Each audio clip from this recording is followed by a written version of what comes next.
начали ремонт одного из больших вольеров. В этом вольере у нас живут подростки.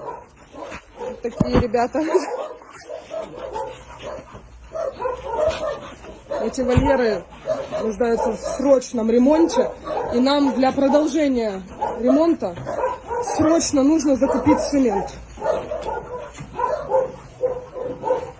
Просим всех помощи в закупке цемента, чтобы эти малыши смогли встретить зиму в хороших условиях.